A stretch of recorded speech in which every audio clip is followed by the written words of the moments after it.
Hace tiempos, iglesia que no dobla las rodillas, hermano, es una iglesia que Dios no va, es una iglesia que Dios no va a bendecir. Amén. Iglesia que no está doblando rodillas es una iglesia que Dios no va a usar, que se va a mantener en una apatía, en una frialdad, y no queremos eso. Queremos ser una iglesia que esté viva, queremos ser una iglesia que esté batallando, que esté luchando, que esté presentando constantemente fidelidad al Señor en lo que Él nos ha llamado. ¿Sí? No sé ustedes, pero cada vez que pensamos o reflexionamos en la obra misionera, justo el día de ayer estuve predicando en una iglesia en Villa El Salvador acerca de las misiones. Hoy día también me toca, tengo que ir a predicar allí. Y bueno, toda esta semana he estado pensando en esto. Estoy predicando a Romanos 15 en esta iglesia y realmente me desafía tremendamente la actitud, la convicción de Pablo. ¿Verdad? Pablo dice, me esforcé de tal manera que desde Jerusalén hasta Ilírico todo lo he llenado del Evangelio, dice. ¿No? Qué tremendo, esa frase, simplemente el saber que Pablo se esforzó en la vida que Dios le dio e hizo todo lo posible para ser fiel al llamado de Dios, eso a mí me golpea duramente, porque digo, necesito esforzarme más, necesito hacer más para mi Señor. Amén. Así que, pero bueno, lamentablemente no todos los hombres tienen esa convicción. Hoy mismo estamos sufriendo una situación de incertidumbre. Bueno, no solamente ahorita, creo yo que esto es algo de muchos años atrás, de muchos gobiernos atrás, porque personas indignas del cargo y del llamamiento ocupan lugares de autoridad. Y cuando una persona indigna ocupa un lugar de autoridad, el pueblo sufre, hermanos. Cuando una persona que no es digna del cargo que se le otorga, esa persona, ese pueblo sufre. Y de eso justamente es lo que quiero compartir en esta mañana con ustedes. Un liderazgo indigno. Usted me dirá, pero no todos somos presidentes. Es cierto, no todos somos presidentes, pero todos lideramos en algún área de nuestra vida.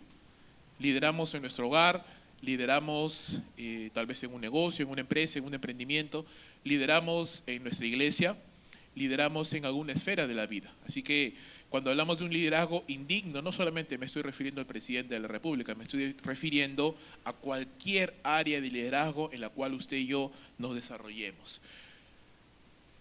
Y eso es algo real.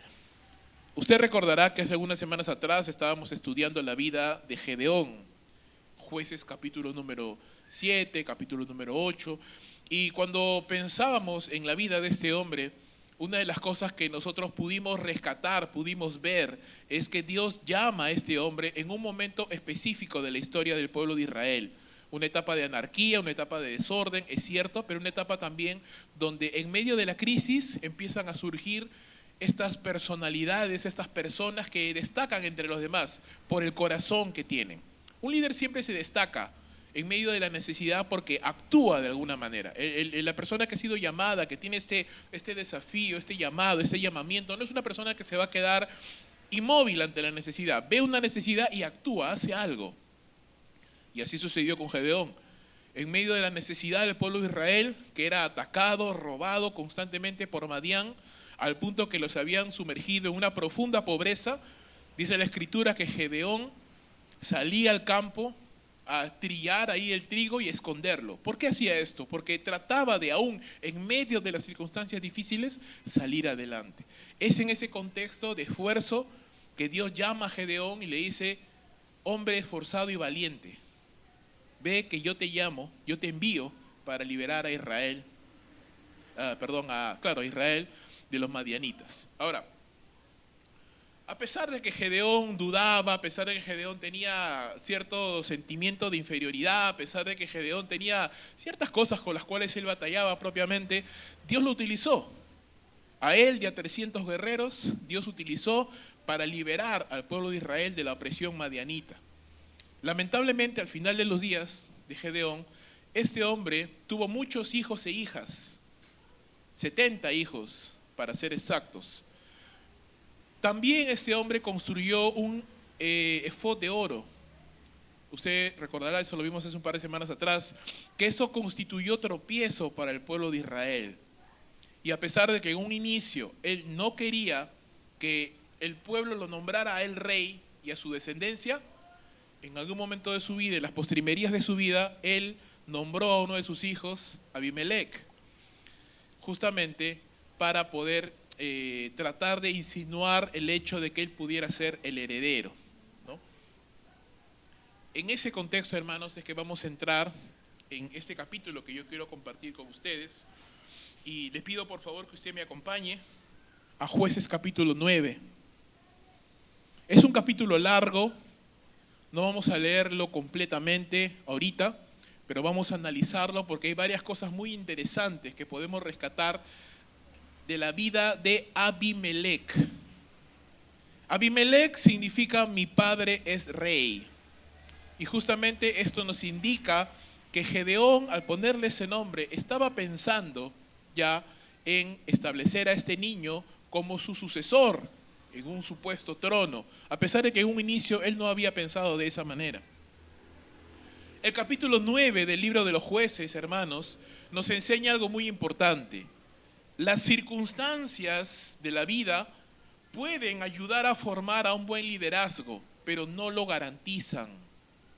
¿Sí? Las circunstancias de la vida, escúcheme bien, hermano, pueden ayudar a formar a un buen liderazgo, pero no lo garantizan. El liderazgo nace en el corazón y un mal liderazgo, es decir, un liderazgo indigno, trae abajo todo lo que se ha construido y es de tropiezo para los demás. Digo esto ¿por qué? Porque la vida de Abimelec y todo lo malo que él hizo, borró, trajo abajo, destruyó todo lo bueno que su padre pudo hacer. Abimelec definitivamente no fue un líder a la altura de su padre. Sabemos que Gedeón se equivocó al final de sus días, pero haciendo un balance general, este hombre trató de hacer lo posible por hacer la voluntad de Dios, sobre todo al inicio de su vida.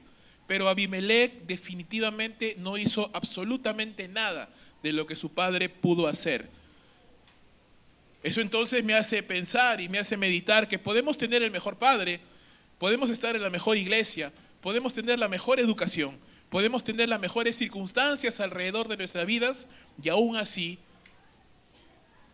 no estar a la altura de lo que este mundo, de lo que la iglesia, de lo que el Señor desea para nosotros. Lo acabamos de ver hace un instante en el video, ¿verdad?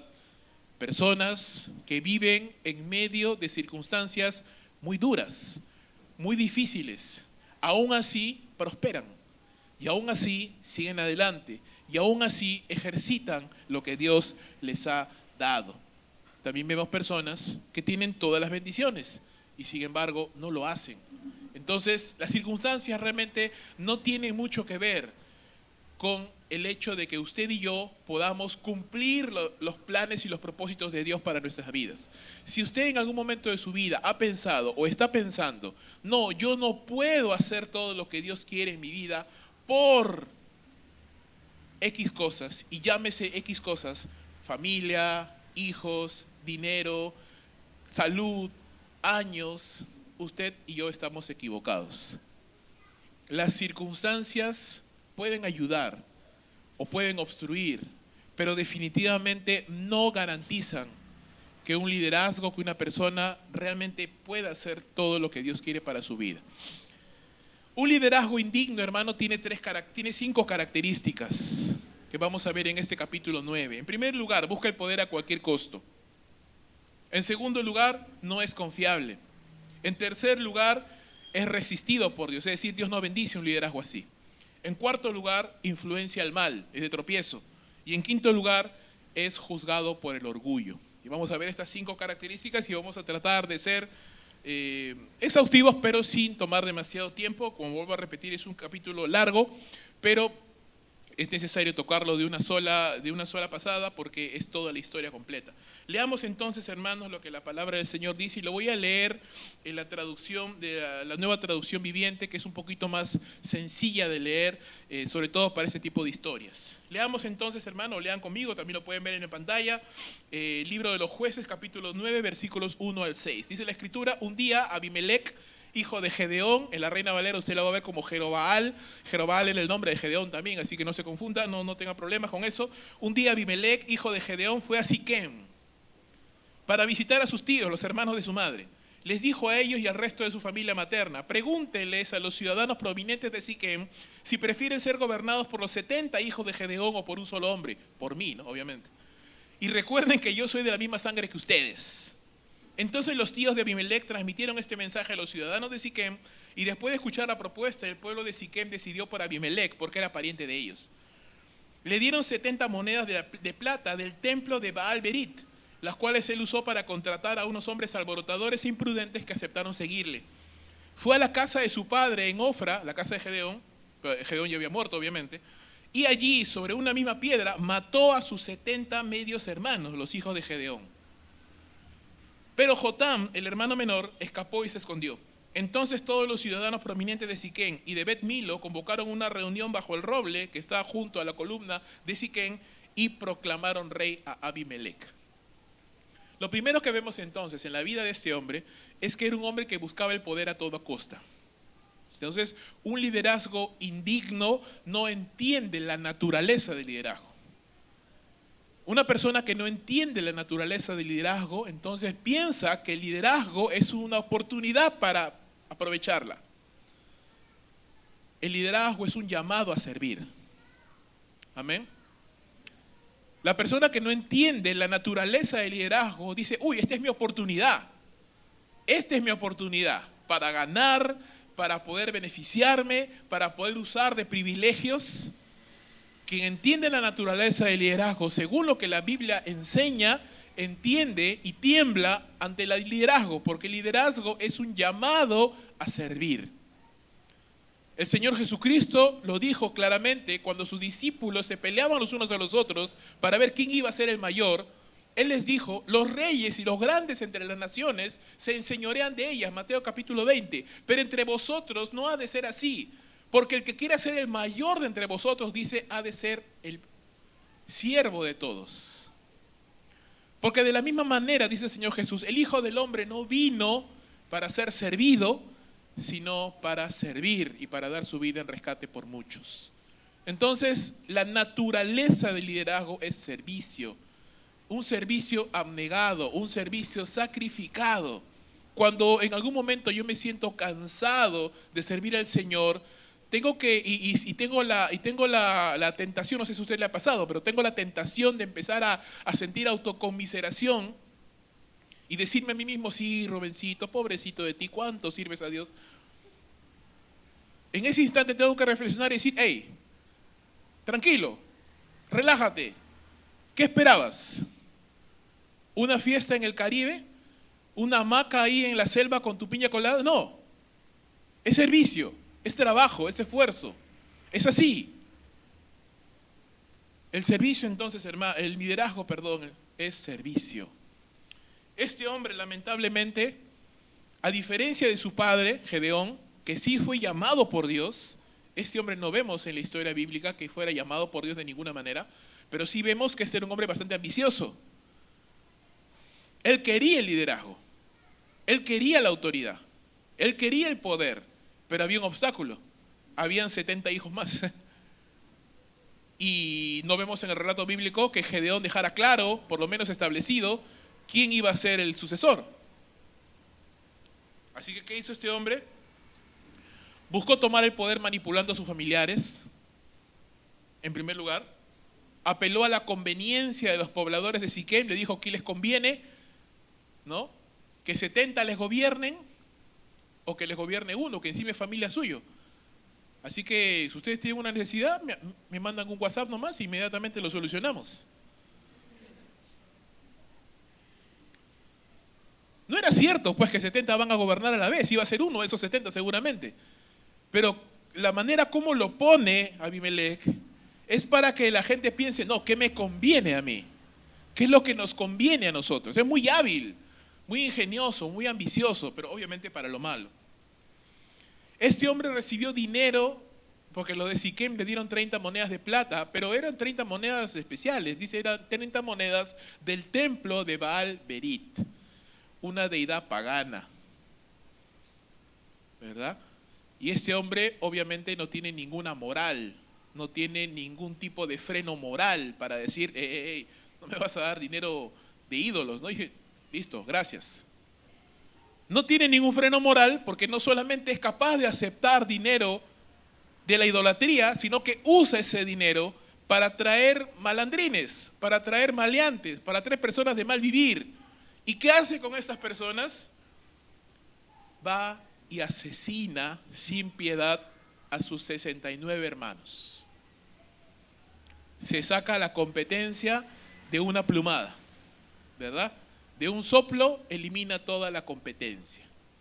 Entonces, hermanos, una persona, un liderazgo indigno, no solamente no tiene una definición bíblica de lo que significa el liderazgo, entiende el liderazgo como una oportunidad para servirse en vez de un llamado a servir. Entiende el liderazgo como carta blanca para hacer lo que uno quiera, es decir, como soy el líder, yo soy el juez, yo soy la ley, yo hago todo. Y el liderazgo bíblico no es así, hermanos. Aún el líder más con mayor autoridad que puede existir dentro de la iglesia cristiana, estaba sujeto o está sujeto a la autoridad del Señor por medio de su palabra. Amén. Aún el apóstol Pablo se sujetó a la palabra de Dios. Pero estas personas entienden que el liderazgo es una oportunidad para servirse, es una oportunidad para establecer sus propias leyes, sus propias normas y para valerse de ellas. Y es una oportunidad, o mejor dicho, no hay ningún freno moral que les pueda detener de hacer lo que quieran. En Latinoamérica, sobre todo, sufrimos mucho de esto. Personas que llegan al poder y simplemente llegan al poder y su meta es roba todo lo que puedas en el tiempo que tienes, ¿verdad? Otros van mucho más allá y dicen, pero ¿para qué voy a robar todo el tiempo que tenga? Mejor extiendo todo el tiempo hasta para siempre y robo tranquilamente. Porque no se entiende la definición de lo que es el liderazgo, de lo que es el servicio. Y por supuesto, la gente sufre. Ahora, no pensemos simplemente a nivel de dictadores, no pensemos simplemente a nivel de presidentes de Estado, pensemos a nivel familia, ¿verdad? Un hombre que no entiende la naturaleza de su ministerio como cabeza del hogar y que simplemente piensa que él es el rey de la casa y tienen que servirle. Y no entiende que su llamado es el más sacrificado, es el llamado a servir a su esposa y a servir a sus hijos. No escucho a ningún hombre decir amén. Las hermanas nomás veo que están así.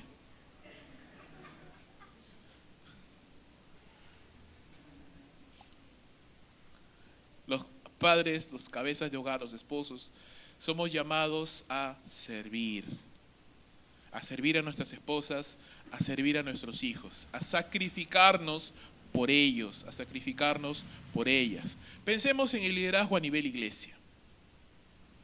Una persona que está liderando en un servicio, en un ministerio, en un área de la iglesia, su llamado es a servir, su llamado es a dar, su llamado es a ser una persona que sea de bendición para los demás. Y todos, obviamente, bajo el parámetro de la palabra del Señor. Entonces, un líder indigno, hermanos, manipula, apela a lo peor de las personas, no tiene convicciones morales claras, usa a las personas para su propia conveniencia y no tiene reparos en hacer cualquier cosa con tal de lograr su objetivo. Una persona que va a ser un buen líder es una persona que no está buscando la autoridad solamente para aprovecharse de ella, sino que lo usa para servir a los demás. Seguimos en el relato y vamos a ver la siguiente característica de un liderazgo indigno. Y vemos, hermanos, que un liderazgo indigno no es confiable. Mira lo que dice la palabra del Señor, Jueces capítulo 9, verso 7 en adelante. Cuando Jotam, el hijo menor, recuerda que sobrevivió, el único de los 70 que sobrevivió, se enteró de lo que su hermano había hecho, de su medio hermano, que había matado a todos sus demás hermanos, subió a la cima del monte Gerizim y gritó: escúchenme, ciudadanos de Siquén, escúchenme a mí si quieren que Dios los escuche a ustedes. Cierta vez los árboles decidieron elegir un rey. Primero le dijeron al olivo: reina sobre nosotros. Pero el olivo se negó diciendo: ¿dejaría yo de producir el aceite de oliva que bendice a Dios y a la gente solo para mecerme por encima de los árboles? Entonces le dijeron a la higuera: reina sobre nosotros. Pero la higuera también se negó diciendo: ¿dejaría yo de producir mi dulce fruto solo para mecerme por encima de los árboles?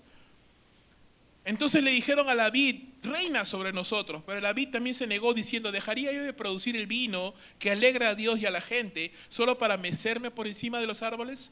Finalmente todos los árboles le dijeron al espino, a la zarza: reina sobre nosotros. Y el espino le respondió a los árboles: si realmente quieren que yo sea su rey, vengan a refugiarse bajo mi sombra. Si no, que salga fuego de mí y consuma los cedros del Líbano.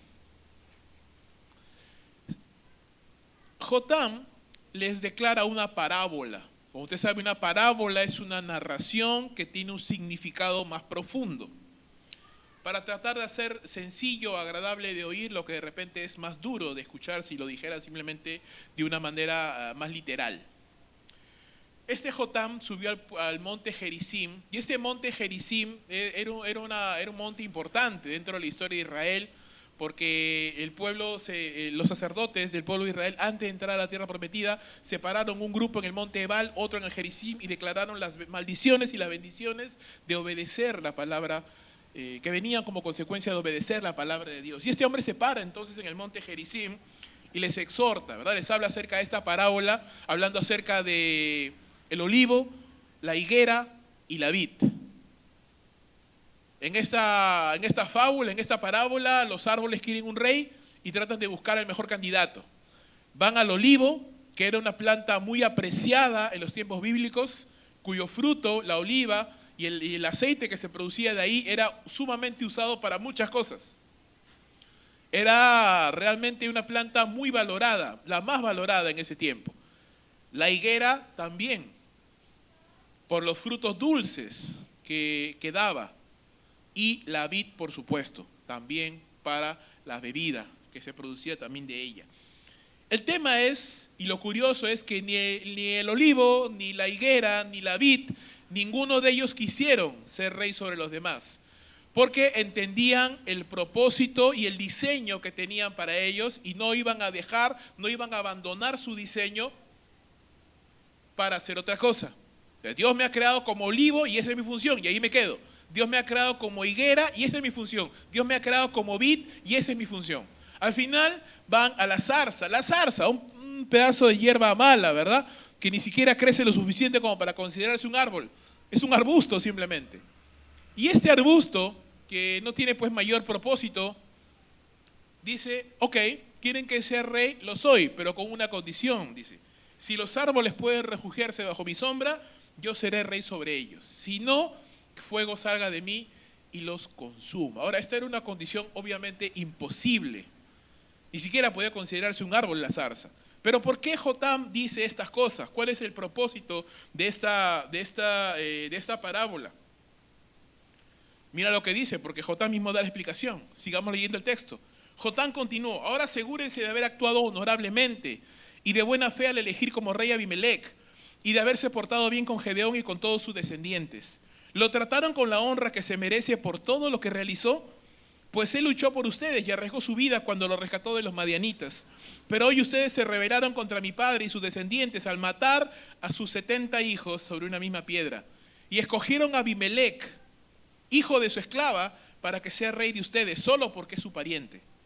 Si hoy ustedes han actuado honorablemente y de buena fe hacia Gedeón y sus descendientes, entonces que tengan alegría, dice, con Abimelec, y él que tenga alegría con ustedes. Pero si no han actuado de buena fe, que fuego salga de Abimelec y consuma a los ciudadanos provenientes de Siquén y de Bet Milo, y que fuego salga de sus ciudadanos de Siquén y de Bet Milo y consuma a Abimelec.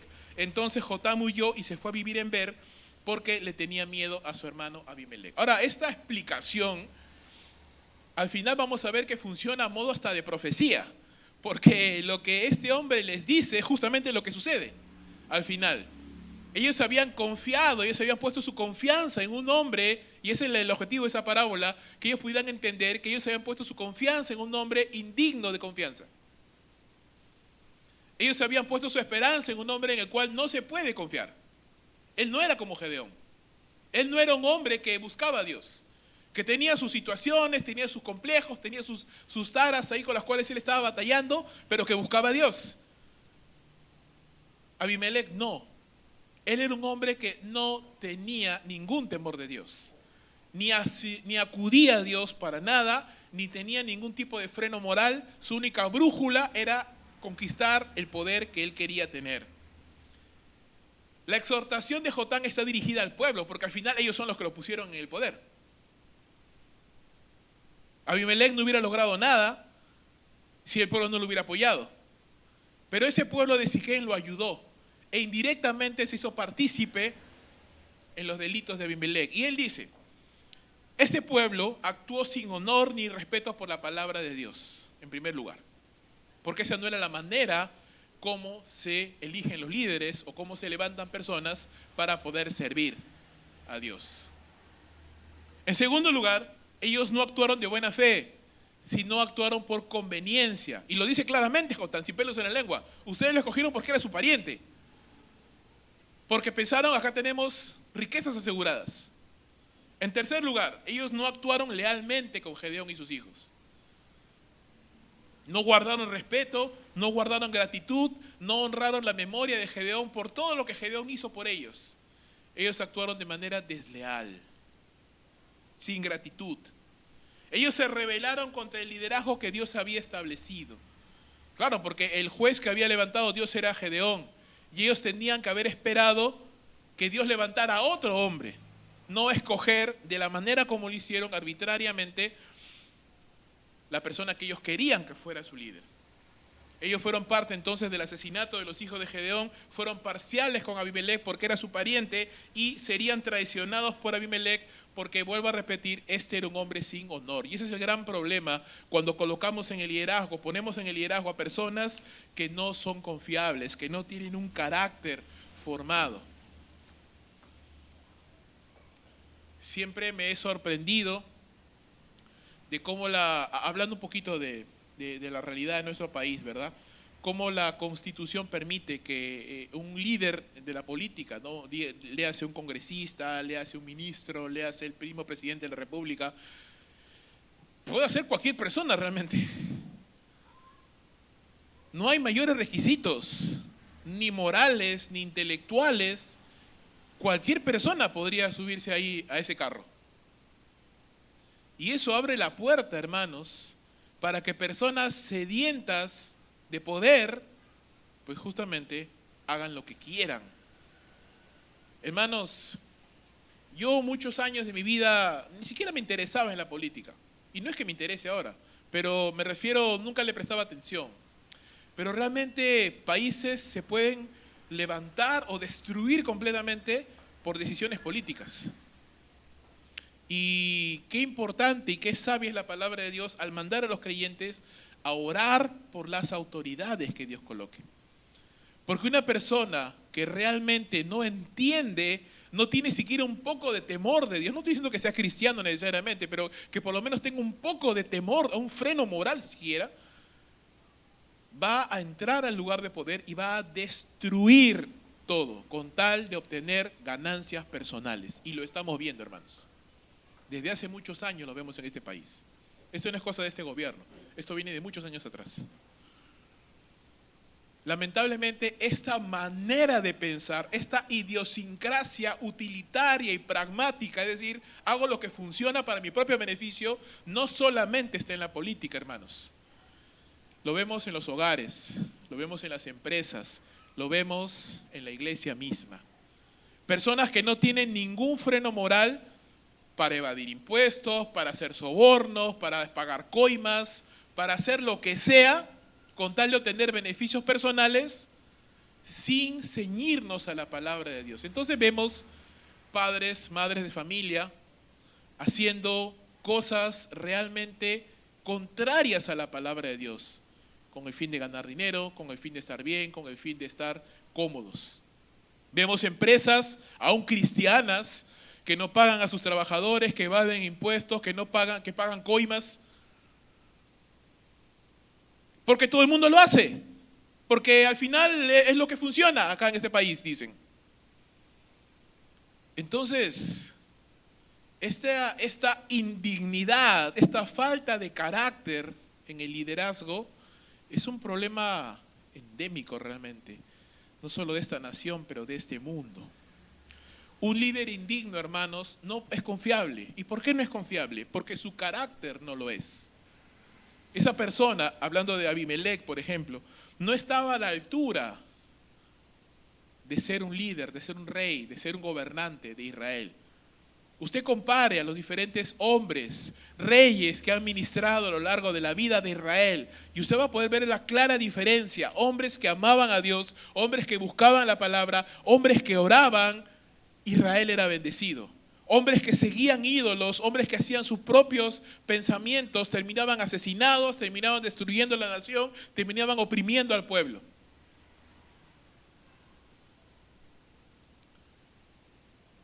Un líder indigno puede destruir una nación. Un padre indigno, un esposo indigno, que no entiende su posición como cabeza del hogar, destruye su hogar.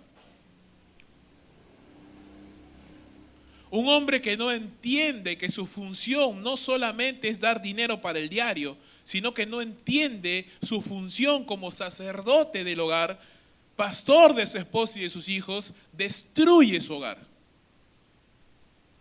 Un líder que no entiende que su posición es la de servir por medio del ejemplo, por medio de la enseñanza, por medio de su testimonio, en el ministerio que se le ha dado en la iglesia, destruye la iglesia por dentro.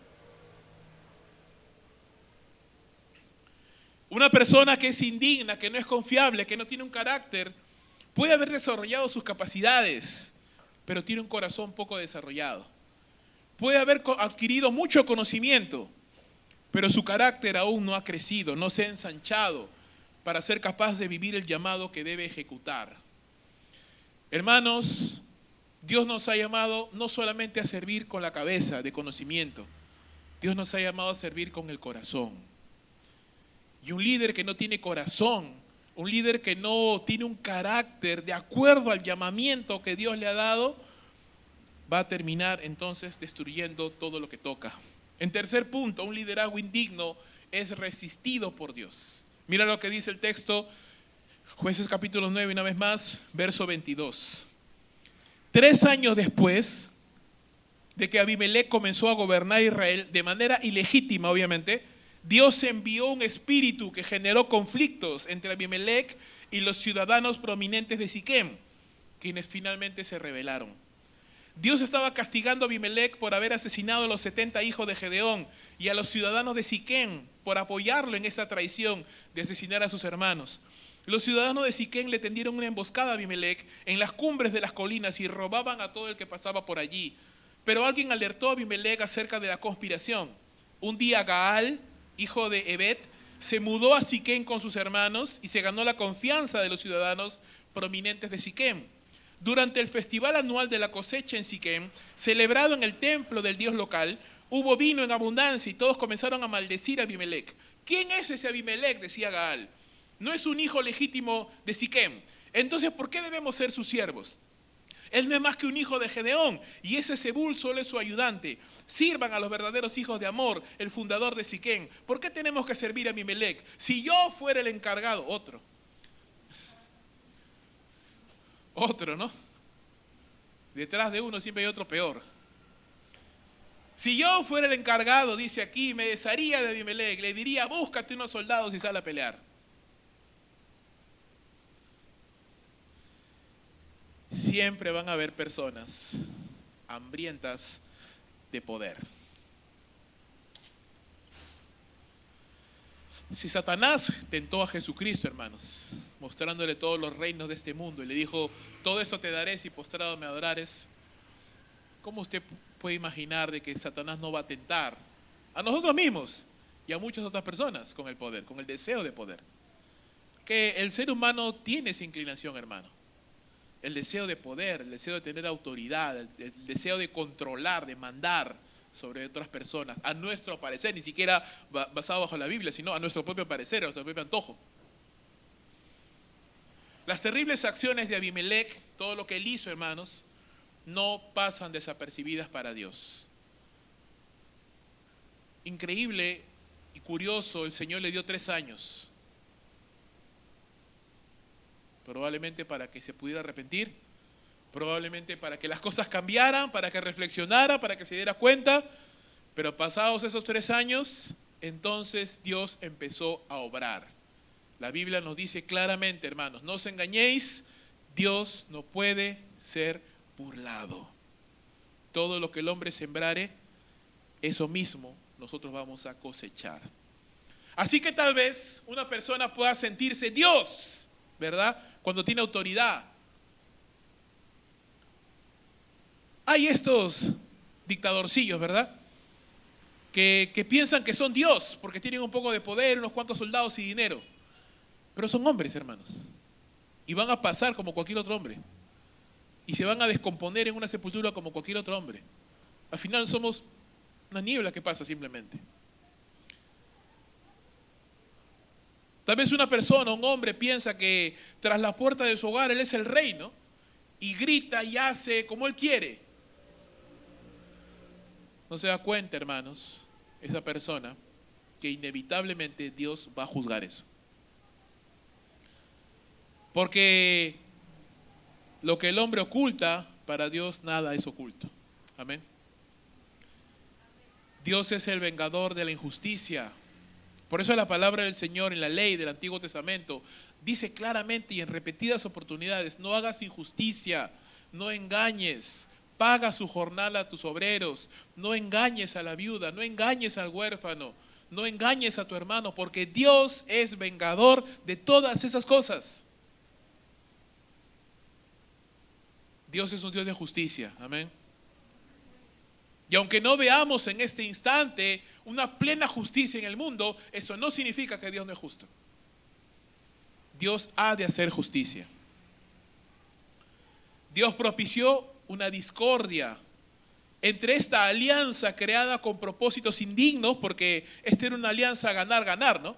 Abimelech quería poder, los de Siquem se lo podían dar. ¿Qué le ofrecía Abimelech? Beneficios, porque era su pariente. ¿Qué le ofrecían los de Siquem? Dinero para que pueda hacer su empresa. Es una alianza, los dos ganaban seguramente, se sentían, eran amigos ahora, se amaban, y de pronto ahora se odian, se detestan. Dios comienza a permitir este conflicto de intereses entre ellos. Los pobladores de Siquem cortaron las rutas de aprovisionamiento de Abimelech y aparece en escena un rival para Abimelech. Este hombre llamado Gaal, quien de la misma forma que Abimelech se ganó la confianza de los de Siquem. Y es más, este no fue por el lado del parentesco, ¿no? Este fue más allá, porque él dijo, no, yo soy de los verdaderos descendientes de Siquem. Ni siquiera dijo, no, yo soy su pariente, familia de usted, no, yo soy de los fundadores de este pueblo. ¿Qué hacemos sirviendo al tan Abimelech? Ese es un don nadie. Sirvan a un líder de pura sangre, a un verdadero hijo de Siquem. Celebraron una festividad pagana y en medio del alcohol, en medio del desenfreno, se formó una nueva alianza. ¿Qué vemos más allá de esto, hermanos? Qué terrible es vivir por conveniencia. Qué terrible es vivir sin convicción. Qué terrible es vivir sin principios sólidos de la palabra de Dios. Qué terrible es vivir simplemente buscando lo que más nos convenga. Porque cuando buscamos lo que más nos convenga, entonces hacemos alianzas con quienes no debemos hacer alianzas, hacemos amistad con quienes no debemos hacer amistad, hacemos tratos con quienes no debemos hacer tratos, hacemos cosas que no debemos hacer, que esas mismas cosas van a volver sobre nuestra propia cabeza. Dice la Escritura, maldito el hombre que confía en el hombre. Los profetas exhortaron muchas veces a Israel cuando se apoyaban en los reyes paganos, ¿verdad? Usted recordará, había una gran diferencia de actuar entre los reyes. Cuando el rey era piadoso y el pueblo de Israel enfrentaba una gran batalla, ¿qué hacía el rey? Oraba, ayunaba, buscaba a Dios. ¿Y qué sucedía? A pesar de que Israel era muy pequeñito, vencía, ¿verdad? Vencía. ¿Qué hacían los reyes cuando no eran piadosos, eran paganos? ¿Sabes qué hacían? Iban, robaban del templo de Jehová el oro, la plata, lo que había, y se lo llevaban a un rey más poderoso, al faraón, al rey de Damasco, al rey de Siria, y compraban su servicio y le decía, defiéndeme de mis enemigos. ¿Y qué pasaba? Que esos mismos en quienes ellos confiaban, después se volvían contra ellos. ¿En quién estás confiando, hermano? ¿En quién está puesta tu esperanza? ¿En el hombre? No te equivoques. Pon tu confianza en Dios. Amén. Pon tu confianza en el Señor. Pon tu confianza en Dios. Mira lo que dice la palabra. Ten en tu mente esta escena, ¿verdad? Una borrachera ahí, toda la gente borracha, ebria, maldiciendo a Abimelec, haciendo planes, conspirando. Los que hace un instante, hace 3 años eran sus amigos, eran sus parientes, lo amaban, lo idolatraban, lo nombraron rey. 3 años después lo odian, este es un don nadie, es un hijo de vecino. Hermano, las masas son así. Los mismos que un tiempito atrás dijeron, Hosana al hijo de David, bienaventurado el que viene en el nombre del Señor. Poco tiempo después está diciendo, crucifíquenle, suéltenos a Barrabás, ejecuten a este. No hay convicción, no hay principios. ¿Usted está viviendo por convicción o por principios? Los principios, vivir por principios, hermanos, a veces puede ser difícil en el momento, pero siempre tiene las mejores consecuencias. Sigamos leyendo el texto bíblico. Pero entonces, y cuando Saúl, el jefe de la ciudad de Siquem, que era fiel a Abimelec por si acaso, oyó lo que Gaal decía, se puso furioso. Le envió mensajeros a Abimelec, quien estaba en Aruma, para decirle, Gaal, hijo de Bet, y sus hermanos se han mudado a Siquem y ahora están incitando a la ciudad a rebelarse contra ti. Ven con un ejército esta noche y escóndete en los campos. Por la mañana, a la salida del sol, ataca la ciudad. Cuando Gaal y los que lo acompañaban salgan contra ti, podrás hacer con ellos lo que quieras. Entonces Abimelec y todos sus hombres fueron de noche, se dividieron en 4 grupos y se posicionaron, dice, alrededor de la ciudad de Siquem, para emboscarla, ¿no? Gaal estaba parado junto a las puertas de la ciudad, cuando Abimelec y su ejército salieron de su escondite. Al verlos, Gaal le dijo a Zebul, mira, hay gente bajando de las cumbres. Pero Gaal le dijo, parecen hombres, pero no son nada más que sombras reflejadas en las colinas, le dijo Zebul. Pero Gaal insistió, no, hay gente bajando de las colinas y otro grupo viene por el camino, dice que pase por el roble de los adivinos. Entonces Zebul se volvió contra él y le dijo, ¿y qué pasó con esa boca grande que tenías tú? ¿No decías que tú lo vences, que tú eres la? ¿Dónde está pues tu boca? Dice. ¿Acaso no fuiste tú el que dijo quién es ese Abimelec y por qué debemos ser sus siervos? Te burlaste de estos hombres y ahora están en las afueras de la ciudad. Sal pues a pelear contra ellos, le dijo. Entonces Gaal marchó al frente de los ciudadanos prominentes de Siquem a la batalla contra Abimelec. No le quedaba tampoco otra opción. Pero Abimelec, dice, lo persiguió y muchos de los hombres de Siquem cayeron heridos por el camino cuando se retiraban hacia la entrada de la ciudad. Entonces Abimelec regresó a Aruma y Zebul expulsó de Siquem a Gaal y a sus hermanos. La sacaron barata, ¿no? Pero no los mataron. Eso es ahora una película, ¿no? Tramas, intrigas, engaños, no sabes en quién confiar. Está bueno ver una película eso. Sin embargo, ¿no? ¿Qué es lo que vemos? Este hombre, Zebul, jefe de la ciudad de Siquem, cometió otro error más. Siguió confiando en Gedeón. Y luego lo vas a entender por qué. Obviamente, seguramente también era su pariente, así que algo de interés había ahí. Pero también confió en Abimelech y le dijo a Abimelech, están conspirando contra ti, no, ven, apúrate, porque si tú no te pones mosca, te van a vacar. ¿Verdad? Las intrigas, ahí, esos intríngulis ahí que hay en la política, ¿no? Entonces, ni corto ni perezoso, Abimelech dijo, ya, no, hay que hacer algo. Se organizó, juntó su ejército, lo dividió en 4, se puso alrededor de la ciudad y esperó. Sale Gaal, ve lo que está pasando, el otro le dice, ya, pues no es que eres tan bocón, anda, pues pelea. Salió a la batalla y obviamente perdieron la batalla. Y Gaal se vio obligado no solamente a pelear, sino también a huir, ¿no? Porque al final su conspiración no funcionó, no sirvió. Dios no bendice, hermanos, cuando las cosas están hechas por hombres indignos, ¿verdad? Dios no bendice esas cosas. ¿Qué diferencia, qué distinto es si tú comparas la vida e historia de Gedeón y cómo Gedeón, Dios lo utilizó para con un pequeño número de personas vencer a los madianitas que eran como la arena y la multitud en el mar, y comparas con este Abimelech? Realmente no hay comparación, hermanos. Gedeón era un hombre que tenía sus sombras, pero era un hombre con un corazón grande, era un hombre que amaba a su pueblo, era un hombre que amaba al Señor y quería hacer la voluntad de Dios en medio de todas sus debilidades. Pero Abimelech era un hombre pequeño, era un hombre pequeño no de estatura, sino pequeño en el sentido de miserable realmente. Era un hombre egoísta, ambicioso, que solo estaba buscando su propio beneficio. Y este Gaal no era mejor tampoco. No era mejor, era un bocón. Era un bocón de esos de cantina, ¿no? Que cuando están borrachos son Superman. Pero al momento de la prueba, al momento del momento difícil, no eran nada, ¿no?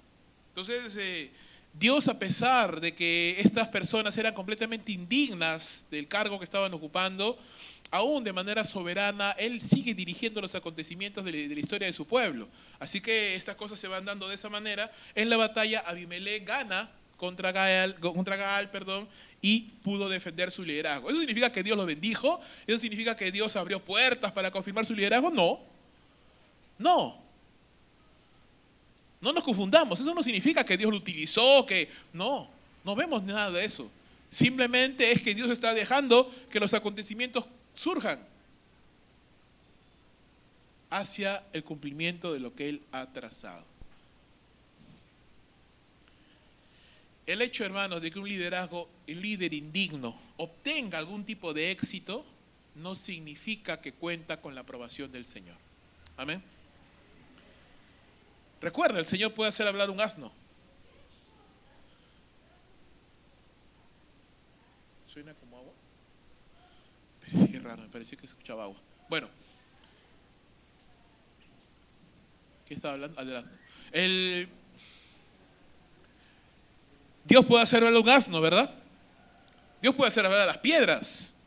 Entonces el hecho de que las cosas aparentemente vayan bien para una persona no necesariamente significa que esa persona cuenta con la aprobación de Dios. La única garantía, hermanos, la única garantía es que hagamos las cosas basados en la palabra de Dios. Amén.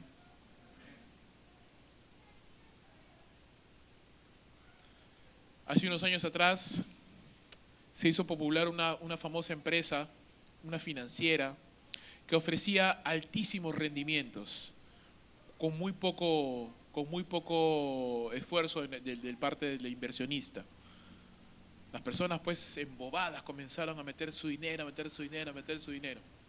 Al final era un esquema piramidal, era un esquema, le llaman también esquema Ponzi, y eso se cae al final. Al final se cayó, muchísima gente fue estafada, fue robada, usted recordará. CLAE, ¿verdad? Que creo que fue de las primeras que llegó acá a Perú, pero no ha sido la última por si acaso. Después de CLAE han habido cientos hasta el día de hoy. Y en el mundo mismo hay muchos de ese tipo de negocios fraudulentos que ofrecen altísimos altísimas ganancias, con muy poco esfuerzo. Y no funciona así. El tema es, hermanos, que otra de las tendencias del ser humano es a buscar el máximo beneficio con el menor esfuerzo, ¿no?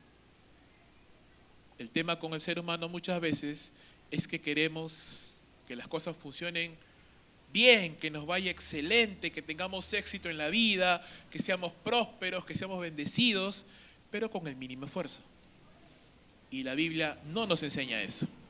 La Biblia nos dice, esfuérzate y sé valiente, ¿verdad? No temas ni desmayes, esfuérzate en guardar todo lo que yo te he mandado. No te apartes ni a la derecha ni a la izquierda, y entonces recién harás prosperar tu camino y todo te saldrá bien. Entonces hay un precio, hermanos. Hay un precio para una vida próspera, hay un precio que pagar para un ministerio próspero, hay un precio que pagar para una familia próspera. Y no estoy hablando, cuando me refiero a prosperidad, por si acaso, no estoy hablando de dinero, sino estoy hablando general. Entonces, ¿usted quiere tener una familia bendecida? Santo Padre, no hay nadie que quiere una bendición. ¿Usted quiere tener una familia bendecida? Hay un precio que pagar. Hay que orar, hay que prepararnos como padres, hay que hacer las cosas bien. ¿Usted quiere que sus hijos sean personas de bien? Pues tiene que criarlos en el Señor, tiene que amonestarlos, tiene que disciplinarlos, tiene que enseñarles, tiene que preocuparse de su educación y tantas cosas más. ¿Usted quiere que su ministerio prospere? Pues entonces tiene que orar, tiene que prepararse, capacitarse para ser mejor, tiene que invertir, tiene que tomarse el tiempo, tiene que sacrificarse. Todo en esta vida, hermanos, todo, absolutamente todo tiene un precio que uno tiene que pagar si uno quiere que las cosas progresen, que las cosas prosperen. Dios no te va a bendecir echado en tu cama. Tienes que salir adelante, tienes que esforzarte. Pero todo en su correcto equilibrio, todo en su correcta forma, a la manera de Dios, conforme a la palabra. Porque de lo contrario, tal vez estamos construyendo un castillo de naipes. Aparentemente hay éxito, pero soplas, ¿y qué sucede? Se cae todo, ¿verdad? Se cae todo. Entonces, lo que la Biblia nos enseña, hermanos, no es una prosperidad cosmética, es decir, de apariencia nada más. Me he visto bien, pero por dentro mi vida es un caos. Aparentemente mi familia se ve bien, posteamos cositas en Facebook, qué lindo, nos amamos, nos queremos. Y detrás de las puertas nos peleamos como perro y gato. No, hermano, la Biblia no habla de ese tipo de prosperidad de apariencia, sino habla de algo que realmente se consigue con esfuerzo. Un matrimonio, hermanos, sólido, saludable, no se consigue de la noche a la mañana, toma años de trabajo. Buenos hijos que amen a Dios, que respeten la palabra de Dios, que tengan un buen futuro, no se consiguen con 2, 3 años o con mandarlo un día a la escuela dominical. Se consigue con años de entrenamiento, de disciplina, de cuidado. Un ministerio bendecido, hermano, no se consigue solamente porque tienes un montón de gente en el templo. Se consigue con esfuerzo, orando, organizándonos, corrigiendo lo que está mal, mejorando. Una vida, hermanos, que agrade a Dios, no se consigue de la noche a la mañana. Se consigue con trabajo duro, con esfuerzo. Lo que vemos acá es un intento de una persona de querer celebrar un destino sin Dios. El intento de una persona de tener éxito, autoridad, abundancia, prosperidad, haciendo las cosas a su manera, en su carne, sin tomar en cuenta a Dios. Y lo que está sucediendo es que todo Israel está entrando en una espiral de destrucción, porque ahorita vas a ver que la cosa se pone bastante mal, bastante fea. ¿Por qué? Porque el que está arriba no es digno, pues. No es digno. Una de las cosas que más me irrita, y yo a veces le comento a uno de mis hermanos, no saben cómo yo lucho para dominarme a mí mismo, y no escribir a veces algo en Twitter o en Facebook cuando comentan cosas acerca de las cosas que están pasando actualmente en la política. No lo hago y no lo voy a hacer, pero no voy a negar que no me siento tentado, que no me pica la mano para escribir algo, ¿verdad? Porque veo un discurso constante, ¿verdad? Y esto no es de ahorita, vuelvo a repetir, esto es de hace años, de muchos años atrás. Eso ya, yo tengo algunos años ya y lo veo desde hace muchos años atrás. No me quieren porque no soy limeño, ¿no? Porque soy pobre, porque vengo del campo, por esto, porque soy humilde. Y asocian la pobreza a la humildad necesariamente. Si soy pobre, soy humilde. Y eso no es así, eso no es cierto. Una.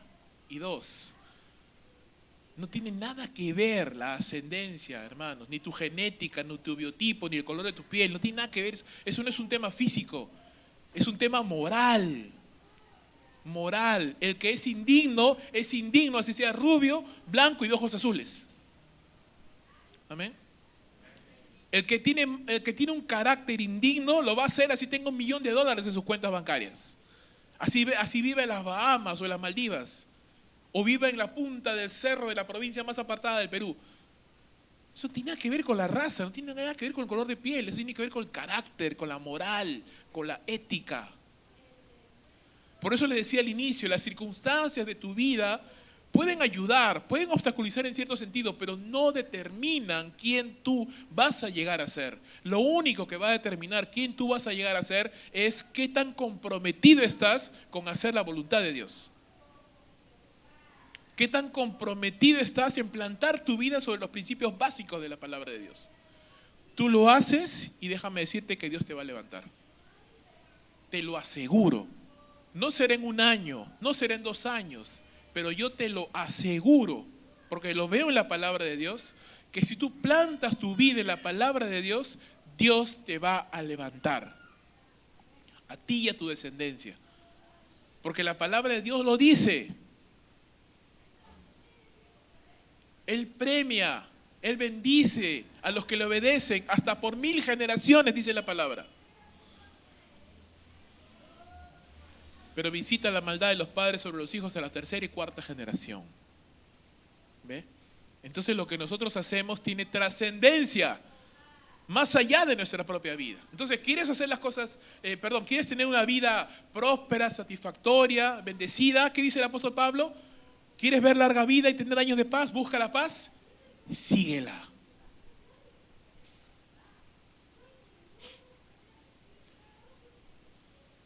Seguimos. Un liderazgo indigno influencia al mal. Mira lo que dice Jueces 9, verso 42. Al día siguiente, la gente de Siquem salió a los campos para pelear. Porque ya les habían derrotado a los líderes, pero ellos otra vez insistieron.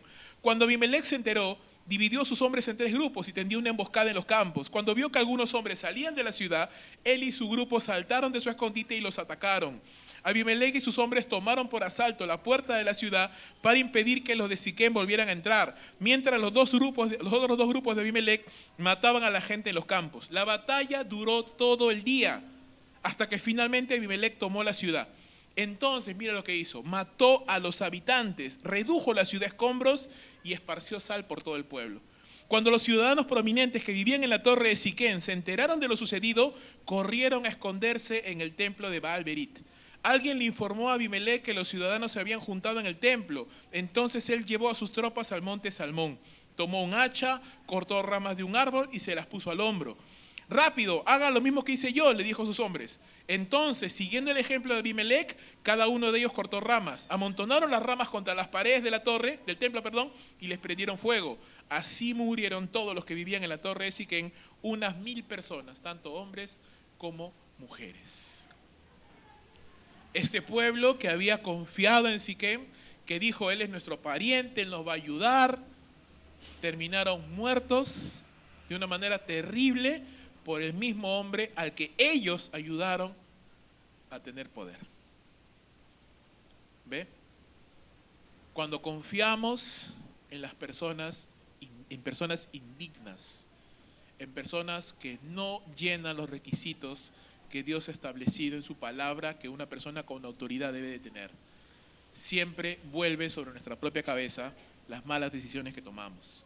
Abimelec no se conformó con derrotar a Gaal, porque el problema acá sucedió porque Gaal se levantó, ¿verdad? Conspiró contra Abimelec. Bueno, ya lo había derrotado, ya lo expulsó, ya se acabó, pero Abimelec quería más. Abimelec dijo, no, a mí no me vuelven a conspirar más.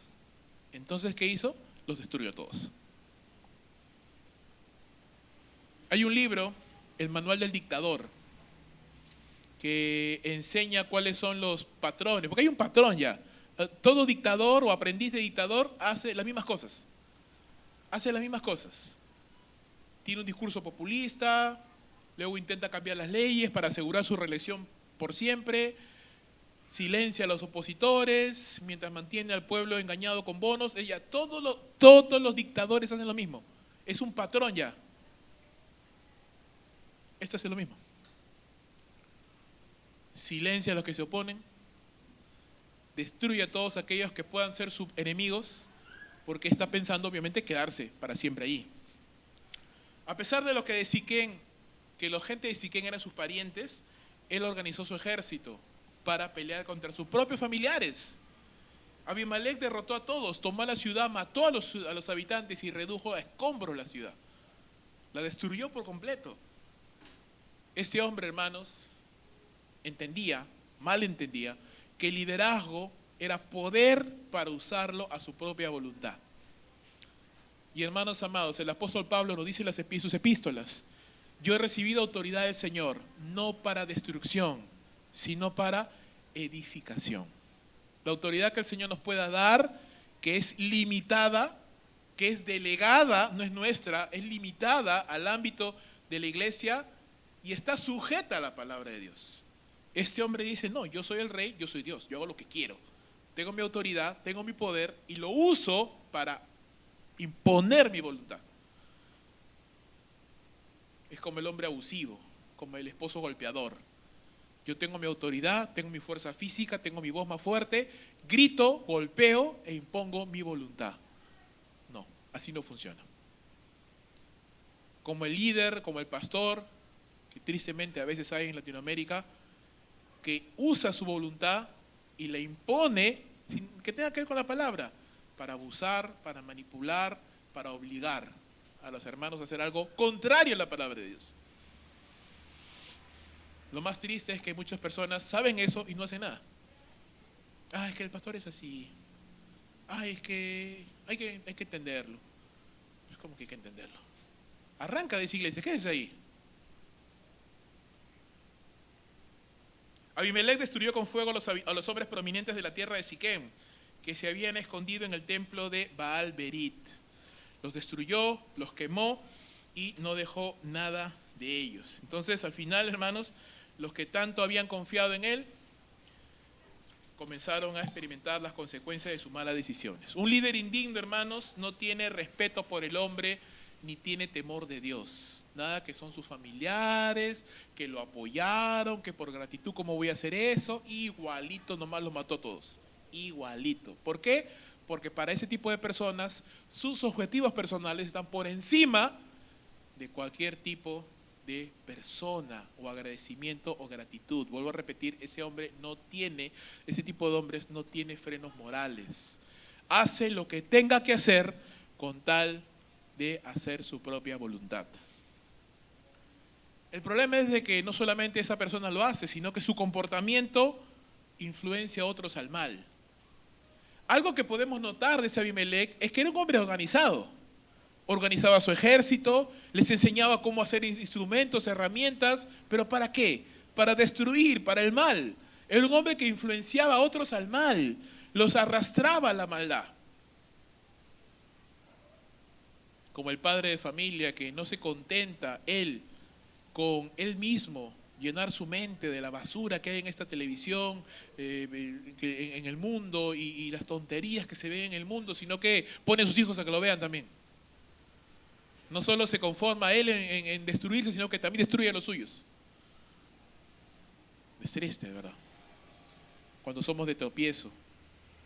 Hermanos, siempre les he dicho, no seamos de tropiezo, porque nuestros actos, nuestra presencia, nuestra ausencia, lo que decimos o lo que no decimos, es de tropiezo o es de bendición. Usted escoge. Usted escoge, hermanos. ¿Queremos ser de tropiezo o queremos ser de bendición? ¿Queremos ser de edificación, de ánimo, o queremos ser personas que causen tropiezo al pueblo de Dios? Abimelec fue de tropiezo. Y por último, Abimelec, un liderazgo indigno, es juzgado por su orgullo. Mira lo que dice los versos 50 al 57. Luego, dice Abimelec, atacó la ciudad de Tebes y la tomó. Este hombrecito no se colmó. Ya le gustó el poder, ya le gustó la autoridad, ya le gustó el poder para destruir y sin que nadie le pida cuenta, ya le gustó. Fue hacia la ciudad de Tebes y la tomó. Pero había una torre fuerte dentro de la ciudad y todos los habitantes, hombres y mujeres, corrieron a refugiarse allí. Se atrincheraron en su interior y subieron al techo de la torre. Entonces Abimelec lo siguió para atacar la torre. Pero cuando se preparaba, dice, a prenderle fuego a la entrada, ya le gustó eso de quemar a la gente, ¿no? Cuando se preparaba para prenderle fuego a la entrada, dice, desde el techo una mujer tiró una piedra de molino. Una piedra de molino es una cosa grande, que cayó sobre la cabeza de Abimelec y le partió el cráneo. Enseguida él le dijo a su joven escudero, saca tu espada y mátame, que no se diga que una mujer mató a Abimelec. Así que el joven lo atravesó con su espada y él murió. Cuando los hombres de Abimelec lo vieron muerto, se desbandaron y regresaron a sus casas.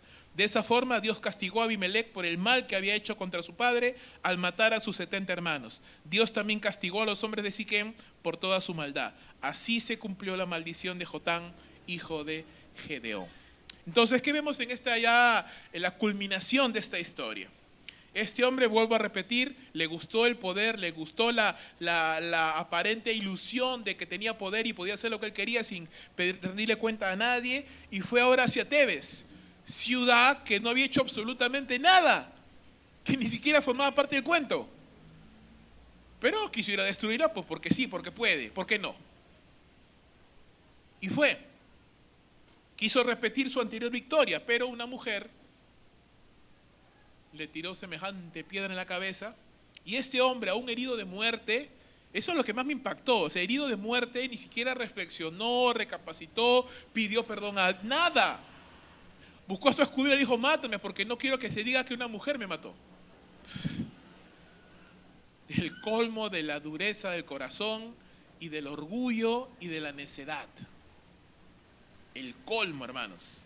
Me hace pensar en estas personas que a veces, y yo he hablado a veces con personas así, que están mal, hermanos. Su vida está hecho un caos de problemas y de situaciones y de angustias, y le hablamos del evangelio, le predicamos la palabra de Dios, le mostramos que Dios es la salida. No, yo estoy bien así. Me acabo de decir que estás mal. No, yo estoy bien. No necesito a Dios. El orgullo, hermano, la dureza del corazón. Apocalipsis nos dice que los hombres de los últimos tiempos serán heridos por plagas, llagas, y aún sabiendo que Dios es el único que les puede librar, no dejan de maldecir a Dios, dice, y levantan sus puños en ira contra el Señor. Eso es tremendo, eso me da hasta escalofríos cuando lo leo. ¿Cómo es posible que una persona llegue a ese punto de dureza de corazón, sabiendo que el único que le puede ayudar es Dios, sabiendo que su vida puede cambiar de un momento a otro si solo dobla rodillas y se humilla delante del Señor? No lo hace. No lo hace, prefiere vivir en sus angustias, prefiere vivir en sus problemas, prefiere vivir en su destrucción, prefiere ver a su familia destruirse a doblar rodillas y pedir a Dios una bendición. Prefiere ver a sus hijos perderse, los prefiere ver perdidos, a pasar todas las noches o casi un momento orando a Dios por ellos. Prefiere ver su matrimonio destruido en cenizas, a doblar rodillas y decir, Señor, perdónanos, nos humillamos delante de ti. ¿Y sabes qué es lo que pasa? Es que lo que pasa es que para buscar a Dios tenemos que humillarnos, pues. Y al hombre no le gusta humillarse. Al hombre no le gusta, a nosotros no nos gusta reconocer que no tenemos control. No nos gusta reconocer que hemos hecho las cosas mal. Siempre decimos, no, yo, a mí me hubiera salido bien, pero es que me falló tal, es que no me salió aquello, es que no funcionó lo otro. Siempre la culpa la tiene otro. Nunca la responsabilidad la asumimos nosotros. Nunca decimos, no, yo he pecado contra ti, Señor, y por eso me han venido estas cosas. No, yo dejé de buscarte. No, yo dejé de clamar a ti. No, yo dejé de vivir en santidad. Es por eso que estoy viviendo esas circunstancias. No, siempre la culpa es del vecino, la culpa es del esposo, la culpa es de la esposa, la culpa es del gato, la culpa es del presidente, la culpa es de todo el mundo. Nunca soy capaz de asumir mi responsabilidad y decir, yo he pecado contra el Señor. Yo hice lo malo delante de los ojos de Dios, como dice David en el Salmo 51, para que tú seas tenido por justo y puro en tu juicio. Yo fui el que pequé. Yo fui el que fallé. Este hombre, hermanos, aún en los últimos segundos de su vida, ni siquiera en el último segundo de su vida se arrepintió. Ni siquiera en el último segundo de su vida ablandó su corazón un momentito, aunque sea, para decirle, Señor, no he sido un líder digno, no honré la memoria de mi padre, destruí a mis propios hermanos, destruí una ciudad inocente con niños y mujeres, los maté, los destruí, llené mis manos de sangre, perdóname. No, ni siquiera eso. Murió en su ley, como se dice, en la dureza de su corazón. Y sabes, hasta el día de hoy, ahí está, en el lago, en el infierno, siendo torturado por su maldad. ¿Se cumplió la profecía de Jotam? Sí. Así es. La palabra de Dios se cumple y de Dios nadie puede burlarse. Dios hace justicia, hermanos. A veces puede tardar, pero Dios hace justicia. Dios es el Dios justo, el juez justo de toda la tierra, y Él hace lo que es justo. Abimelec asesinó a sus hermanos sobre una piedra. Una piedra le quita la vida a él también. Ojo por ojo, diente por diente, dicen, ¿no? Siquem confió en Abimelec, pero en su debido momento lo traicionaron. Abimelec confió en Siquem, también los traicionó. Abimelec fue un indigno sucesor de Gedeón, no fue llamado por Dios, hizo las cosas a su propia manera, en su carne, y por eso experimentó las tristes consecuencias de hacer las cosas en la carne. Dice Pablo en el libro de los Gálatas, capítulo 6, el que siembra para su carne, de la carne segará corrupción y muerte. Nadie puede edificar un hogar, hermanos, un ministerio, una nación, sobre el orgullo, sobre las cenizas de otra cosa. El orgullo es uno de los peores pecados con los cuales un líder tiene que lidiar. Nubla su juicio y nos ciega la realidad de que si no nos humillamos ante el Señor, Dios no nos va a bendecir. ¿Qué necesitamos entonces, hermanos? Humíllate delante del Señor. Humíllate delante del Señor. ¿Estás pasando circunstancias difíciles en tu vida? Humíllate delante del Señor. Tu matrimonio está en crisis, humíllate delante del Señor. ¿No sabes qué hacer con tus hijos? Humíllate delante del Señor. ¿No entiendes por qué el país está viviendo lo que está viviendo? Humíllate delante del Señor. ¿Quieres que las cosas se hagan bien, que Dios abra puertas, que Dios bendiga? ¿Estás cansado de siempre fracasar? ¿Estás cansado de morder el polvo? Humíllate delante del Señor y Él te exaltará a su debido tiempo. Ese es el precio. ¿Quieres el precio? Ese es el precio. Humíllate delante del Señor. Y humillarse no es, yo puedo estar arrodillado y no estoy humillado. Yo puedo estar arrodillado y sigo estando orgulloso. Porque mi oración es la que tiene que humillarse, aparte de mi cuerpo. Mi corazón es el que tiene que humillarse. Pero si yo me arrodillo y digo, Señor, te doy gracias, por favor bendíceme, ayúdame porque esta mujer me tiene loco, ayúdame porque siempre pasan problemas y nunca puedo lograr lo que quiero. Eso no es una oración humilde, eso es una oración orgullosa. Le está echando la culpa a todo el mundo, menos a ti. Una oración humilde es, Padre Celestial, yo me acerco ante tu presencia, reconozco mis pecados, aún muéstrame aquellos que no me doy cuenta. Cámbiame, Señor. Transfórmame, porque las cosas que estoy viviendo es porque yo he tomado decisiones malas. Cámbiame, Señor, transfórmame. Ayúdame a hacer todo lo que tú quieres que yo sea. Me humillo ante ti. Humíllate delante del Señor, hermano. Humillémonos delante del Señor. Como iglesia, como creyentes, como padres. Ponte en la brecha. Ora por tu familia, ora por tus hijos. Ora por tu esposa, ora por tu nación. Humíllate. Humíllate, hermanos. A diferencia, yo sé que es una historia un poco triste, te deja así medio sin fe en la humanidad, pero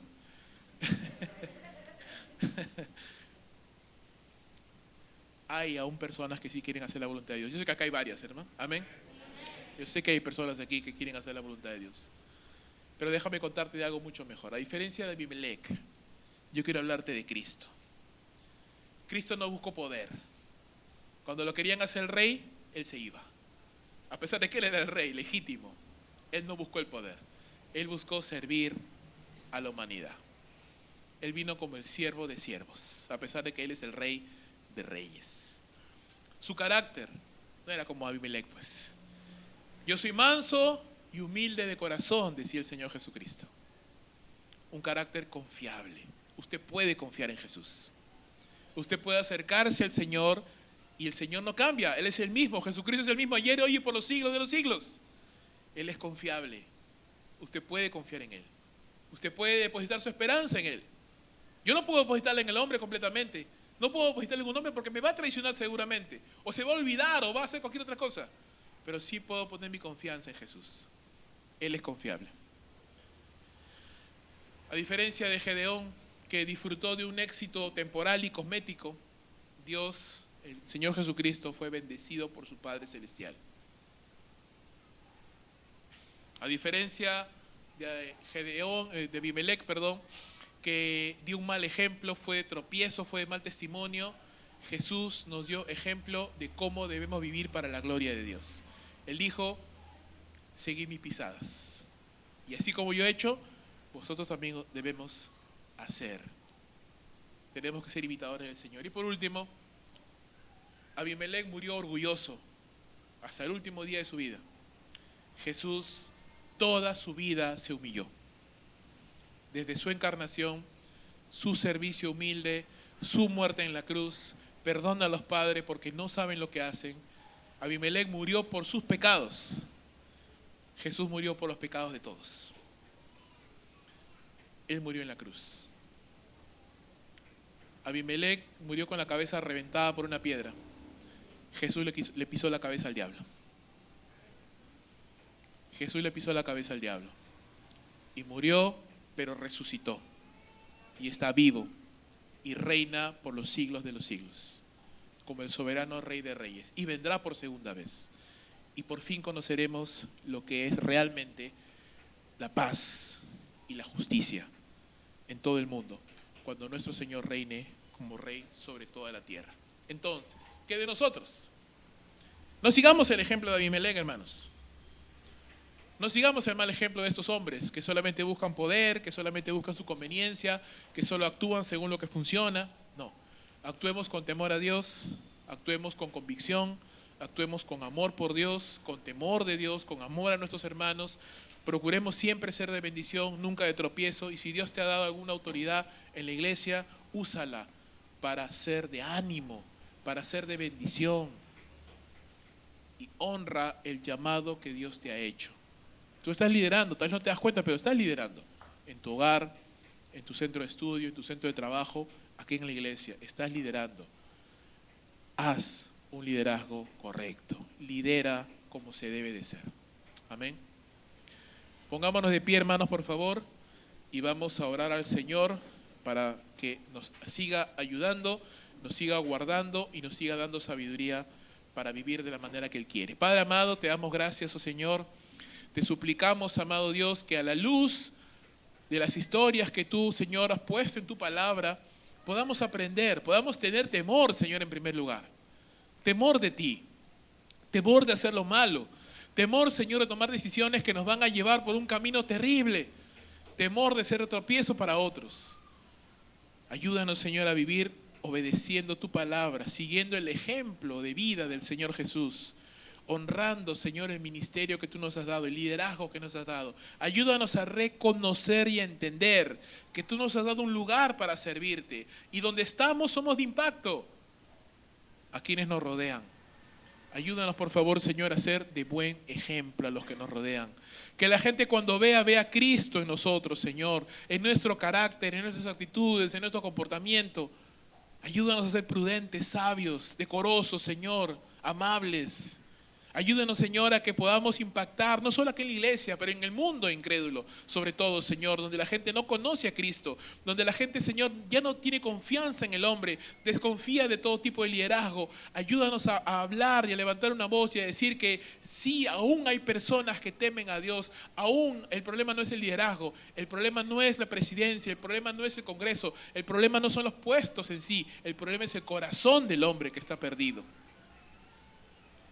Y lo que este mundo no necesita son nuevas leyes, sino nuevos corazones. Y eso solamente puede venir por la predicación del Evangelio. Cuando tú, Señor, obras dando nuevo nacimiento. Ayúdanos, Señor, entonces a nosotros mismos ser ejemplo y a predicar el Evangelio para que muchos más puedan encontrar la salvación que es en Cristo Jesús. Te damos gracias, Señor, por tu iglesia.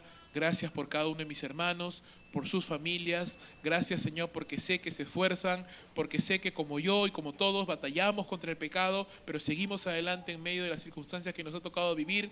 Danos fuerza, danos aliento, danos ánimo. Que la historia de Abimelech, Señor, no nos desanime, todo lo contrario, nos anime a ser diferentes, a ser hombres y mujeres de Dios, que realmente son y forman y hacen un cambio positivo en este mundo. Luz en medio de las tinieblas. Nos ponemos en tus manos, Señor, y si aún no hemos consagrado nuestras vidas a ti, hoy lo queremos hacer. Hoy queremos entregarnos a ti, Señor, reconociendo que tu Hijo, el Señor Jesús, vino a esta vida, a esta tierra, vivir una vida perfecta y murió en la cruz por mis pecados, por mi maldad, por mi iniquidad. Yo creo en eso, Señor, y te entrego mi vida, te entrego mi corazón, mi mente, mi alma, todo lo que yo soy, Señor, para vivir a partir de hoy una vida como a ti te agrada, buscando tu palabra. Y me comprometo, Señor, a esforzarme cada día a partir de hoy, leyendo tu palabra, congregando, sirviendo, llevando mi discipulado, haciendo lo que debo de hacer como creyente, porque yo quiero disfrutar los días que me has dado en esta vida, una buena vida, Señor. Y entiendo que la única forma de que yo pueda hacerlo, que mi familia sea bendecida, que mis hijos crezcan de una manera correcta, es si yo me coloco bajo la sombra de tus alas, si yo acudo a ti, si vengo a ti. Y eso es lo que quiero hacer el día de hoy. Ese es mi compromiso y eso es lo que yo quiero hacer. Te lo doy, Señor, en el nombre de Cristo Jesús. Amén y amén.